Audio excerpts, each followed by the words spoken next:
உலகெங்கும் இருக்கிற தமிழ் சொந்தங்கள் எல்லாருக்கும் வணக்கம். இன்றைய தினம் பார்த்தீங்கன்னு சொன்னால் அஸ்வஸ்ம தொடர்பான ஒரு தகவலையும் அது மட்டும் இல்லாமல் எம்பியுடன் ஏற்பட்ட ஒரு பெண்ணுக்கு ஏற்பட்ட மோதல் தொடர்பான தகவலையும் தான் இந்த காணொலியில் பார்க்க போகிறோம். தொடர்ச்சியாக காணொலியில் இணைஞ்சு கொள்ளுங்க.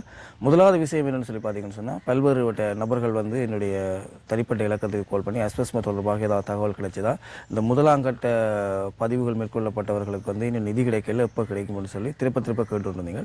ஸோ அந்த அடிப்படையில் இந்த விஷயத்தை கொண்டு வரேன். இப்போ பார்த்தீங்கன்னு சொன்னால் ஜூலை மாதத்துக்கான கொடுப்பனவு பட்டியல்கள் தற்பொழுது ஆராயப்பட்டு கொண்டு வருது. அதாவது ஜூலை மாதத்தில் யாருக்கு பணம் கொடுக்க போகிறோன்னு சொல்லப்படுது. அந்த பட்டியல்கள் தெரிவு செய்யப்பட்டு கொண்டு வருது. அது மட்டும் இல்லாமல் யாருக்கு நிதி கொடுக்கலாம்னு சொல்லியும் எல்லாரையும் இப்போ பதிவு செய்து கொண்டு செயற்பாடு நடந்து கொண்டிருக்கு. அதாவது மே மாதம் இறுதி வரைக்கும் ஒவ்வொரு வீடாகவும் சென்று அஸ்வஸ்மைக்கு தகுதி இருக்கிறதோ இல்லையோ எல்லாருமே பதிவு மேற்கொள்கிற செயற்பாடும், அதுக்கு பிறகு பதிவு செய்யப்பட்டார்கள். இப்போ உங்கள்கிட்ட பதிவு செஞ்சிருக்கணும். இப்போ நிறைய பேர்கிட்ட செஞ்சுட்டு ஒரு காவாசி பேர்கிட்ட செய்யாமல் இருக்குது. இன்னும் பதிவு ஜூலை மாதத்துக்கான கொடுப்பனவில் அதில் பதிவு செய்யப்பட்டவர்கள்லேருந்து இப்போ தெரிவு செய்கிற செயற்பாடு நடைபெற்று கொண்டிருக்குது. யாருக்கு அஸ்வஸ்ம நிதி கொடுக்கலாம்னு சொல்லியும் மேலதிகமாக பதிவு செய்யப்படாத ஆட்களிலிருந்தும் பதிவுகள் மேற்கொள்ளப்படுது. அவர்களையும் தெரிவு செய்யப்பட்டு ஜூலை மாதத்துக்கான நிதி தொடர்பான ஃபைனலிஸ்ட் பண்ணப்படும் என்ற மாதிரி சொல்லப்பட்டிருக்குது. அதுலேயும் குறிப்பாக உங்களுக்கு பார்த்தீங்கன்னு சொன்னால் ஜூலை மாதத்துக்கான கொடுப்பனவு யாருக்கு வந்திருக்குன்றது ஜூலை மாதம் காசு விரைக்க நீங்களே தெரிஞ்சு கொள்ளலாம்ன்ற மாதிரி சொல்லியிருக்காங்க. எப்படின்னு சொன்னால் அந்த நிதி வைப்பிலிடப்படைக்க இந்த முறை எல்லார்டையுமே பதிவுகளை மேற்கொள்ளைக்க உங்கள்கிட்ட ஒரு தொலைபேசி இலக்கத்தை வாங்கியிருப்பாங்க. அந்த தொலைபேசி இலக்கத்துக்கு உங்களோட அக்கௌண்ட்டுக்கு காசு போடப்பட்டால் அந்த தொலைபேசி இலக்கத்துக்கு குறுஞ்செய்தி அனுப்பப்படும். அதை வச்சு நீங்கள் எனக்கு அஸ்வஸ்ம மீள திருப்ப தரப்பட்டிருக்கின்றதை நீங்கள் அறிஞ்சு கொள்ளலாம்ன்ற மாதிரி சொல்லியிருக்காங்க. அதிகமாக பார்த்தீங்கன்னு சொன்னால் நீங்கள் டெய்லி என்கிட்ட இப்படி அஸ்வஸ்ம தொடர்பான வேறு தகவல் இருக்குதான்னு கேட்குறதுக்கு ஒரு இரகசிய இலக்கம் ஒன்று இருக்குது. அதுக்கு நீங்கள் கால் பண்ணிங்கன்னு சொன்னால் உங்களுக்கு தேவையான தகவல்களை அவர்களை பெற்றுக்கொள்ளலாம். பார்த்தீங்கன்னு சொன்னால் 1924 அதாவது 1924 சொல்லப்படுற இந்த இலக்கத்துக்கு நீங்கள் தொலைபேசியை எடுத்து உங்களுக்கு என்னென்ன டவுட்டுகள் இருக்கோ நீங்கள் என்ன நேரமும் அவர்களை கேட்டு தெரிஞ்சு கொள்ளலாம்னு சொல்லப்பட்டிருக்குது. மேலதிகமாக பார்த்தீங்கன்னு சொன்னால் வெல்ஃபேர் பெனிஃபிட் போர்ட்னு சொல்லப்படுற இணையதளத்தில் போய் நீங்கள் பார்த்தாலும் இது சம்பந்தமான தகவல்களை பெற்றுக்கொள்ளக்கூடியதாக இருக்கும் என்ற மாதிரி சொல்லப்பட்டிருக்குது. இதுதான் அஸ்வஸ்ம தொடர்பான தகவல். மேலதிகமாக நான் இன்றைக்கு சொல்ல போகிற விஷயம் அர்ஜுனா எம்பி தொடர்பான ஒரு விஷயம்தான். உங்களுக்கு தெரியும், யாழ்ப்பாணத்தில் இப்போ பெரும் சர்ச்சைகள் ஏற்படுத்தி இருக்கிற ஒரு விஷயம் இந்த அர்ஜுனா எம்பியினுடைய செயற்பாடு தான். அவர் தன்னுடைய காணி ஒன்றுக்கு வந்ததாக பெரிய விழானில் இருக்கிற அவருடைய காணிக்கு சென்றதாகவும் அதை துப்புரப்பணியில் ஈடுபடுறதுக்கு இருந்த வேலையிலேயும் பார்த்தீங்கன்னு சொன்னால் அந்த காணிக்குள்ளே நுழைஞ்ச சில அவரை தாக்க முற்பட்டதாகவும் அதனால் தான் துப்பாக்கி எடுத்து அவர்களை விரட்டினதாகவும் அவர் சொல்லியிருக்கிறார். இந்த விஷயத்தை வீடியோ காணொலிகள் மூலமாக வெளியாகிருக்குது. அதில் குறித்த பெண் பார்த்தீங்கன்னு சொன்னால் கல்களால் தூக்கி எறிகிறார். அவருக்கு ஏன் என் மீது கை வச்சு, ஏன் என்னை பிடிச்சி தள்ளினி என்று சொல்லிக்கொண்டு அந்த கல்லை தூக்கி எறிகிறார். அப்போ இதுலேருந்து ஒரு விஷயம் அவதானிக்கக்கூடியதாக இருக்குது. அவள் அந்த கல்லை தூக்கி வீசுறதுக்கு முதலே அர்ச்சனா எம்பியால் அவர் தாக்கப்பட்டிருக்கலாம் என்று சொல்லி இப்போ இது வழக்கு நடைபெற்று கொண்டிருக்குது. எது எப்படி நடந்திருக்கும்ன்றதை நீதிமன்றம் தான் முடிவெடுக்கும்.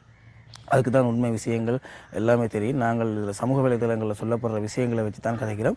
எப்படின்னு சொன்னால் அவள் கல்லை தூக்கி எறிகிறார். அதுக்கு அர்ச்சனா எம்பி அரசாங்கத்தால் அவருக்கு தன்னுடைய பாதுகாப்புக்காக வழங்கப்பட்ட கைத்துப்பாக்கி எடுத்து அவரை விரட்டுறார். அவர் விரட்டியக்கையும் அவர் சொல்கிறார், தான் காவல் நிலையத்தில் போலீஸுக்கு கால் பண்ணி கேட்டுட்டு தான் இந்த துவக்க எடுத்து உங்களை விரட்டுற மாதிரியும் சொல்லியிருக்கிறார். அப்போ இது சம்மந்தமான விஷயம் என்னென்னு சொல்லி பார்த்தீங்கன்னு சொன்னால் அர்ச்சனா எம்பி தனக்கு சொந்தம் என்று கருதுகிற ஒரு காணியில் நிறைய நாட்களுக்கு முதல்ல பார்த்தீங்கன்னு சொன்னால் அந்த காணியில் பாம்புகள் பிரச்சனை இருக்குது, கடைக்கு போகலாம் இருக்குன்னு சொல்லி மக்கள் ஆர்ப்பாட்டம் மாதிரி செஞ்சு தவிசாளர்கிட்டையோ பிரதேச சபையிட்டையோ முறையிட்டு இருந்ததை நாங்கள் நியூஸில் பார்த்துருந்தாங்க. இந்த அடிப்படையில் அவர் அந்த காணியை துப்புராக சென்றிருக்கலாம். துப்புராக சென்ற இடத்துல ஒரு குழுவினர் அதுக்குள்ளே நுழைஞ்சு இந்த காணியில் எங்களுக்கும் காணி இருக்குது, எங்களோட காணியும் இருக்குதுன்னு சொல்லி சண்டையிட்டு இருக்கணும். ஏன்னு சொன்னால் இதுக்கு வழக்கு நடந்து கொண்டு இருக்குது. இந்த காணி யாருடையதுன்னு சொல்லி வழக்கு நடந்து கொண்டு இருக்கிறதா சமூக வலைதளங்களில் பார்க்கக்கூடியதாக இருக்குது. அப்போ அர்ஜுனா எம்பி சொல்கிறார், இந்த காணி நான் கோர்ட்ஸ் அதாவது நீதிமன்றத்தில் உத்தரவின் பேரில் தான் நான் துப்புராக வந்திருக்கிறேன். ஸோ இந்த பிரச்சனையும் செய்யணும் வெளியே போகின்ற மாதிரி அவர் பேசுகிறார். அதுக்கு அந்த பெண்கள் ஒத்துக்கொள்ளலை. இருந்தாலும் அவர்களுக்கு இடையில் வாய் தகராறு ஏற்படுது. அது அர்ஜுனா எம்பி மேலே கற்களை தூக்கி வீசுகின்ற ஒரு செயற்பாடும் இடம்பெற்றிருக்குது. இது சம்பந்தமாக அர்ஜுனா எம்பியால் காவல் நிலையத்தில் வழக்கு தொடுக்கப்பட்டிருக்கு, அதாவது புகார் அளிக்கப்பட்டிருக்கு அந்த பெண் மீது வந்து. இதனால் காவல்துறை வந்து பார்த்திங்கன்னு சொன்னால் அந்த குறித்த பெண்ணை கல்லெறிஞ்ச பெண்ணை வந்து கைது செய்து நீதிமன்றத்தில் ஆயர்படுத்தினதுக்கு நாங்கள் வந்து எதிர்வரும் 29ஆம் தேதி வரைக்கும் அவர் விளக்கமறியலில் இருக்க வேண்டும் என்று சொல்லி நீதிமன்றம் தீர்ப்பை வழங்கியிருக்குது. என்னென்னு சொன்னால் பாராளுமன்ற உறுப்பினர்கள் என்று ஒரு சிறப்புரிமை இருக்குது. அவர்களை வந்து இப்படி தாக்குவதெல்லாம் வந்து ஒரு குற்றம் என்று நான் நினைக்கிறேன். என்று சொன்னால் அவர்கள் ஒரு சாதாரண மக்கள் இல்லாமல் அவர்கள் ஒரு சிறப்பு மக்களால் தெரிவு செய்யப்பட்ட பிரதிநிதி என்றால் வந்து அவர்களுக்கு சிறப்புரிமைகள் எப்பவுமே இருக்கும். இருந்தாலும் வந்து துப்பாக்கி எடுத்துக்கிறது ஏன்னு சொன்னால் கடந்த சில மாதங்களாக வந்து பார்த்திங்கன்னு சொன்னால் அர்ச்சனா எம்பியில் இருக்கிற துப்பாக்கி பறிக்க வேண்டும்.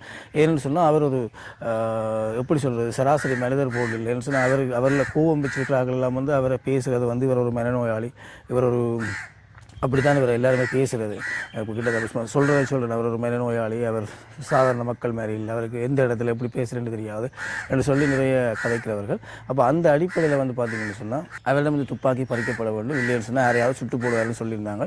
ஆனால் அதை வந்து ஓரளவுக்கு நிஜமாக்குற வகையில் வந்து அவர் அந்த துப்பாக்கி எடுத்து செய்த விஷயம் வந்து மிகவும் இதாக இருந்தது. என்னென்னு சொன்னால் ஒரு சராசரி ஒரு சின்ன சண்டைக்கு இப்போ ஒரு காணித்தகராண்டாவது பெரிய அளவில் நடந்த சண்டை இல்லை, அதுக்கு ஒரு துவக்கம் எடுத்து வச்சு ஒரு ஓட்டு போட்ட மக்களை வந்து வெறுற்றதுன்றது வந்து பார்க்குற பார்வையாளர்களால் வந்து ஏற்றுக்கொள்ள முடியாத ஒரு விஷயமாக இருந்தது.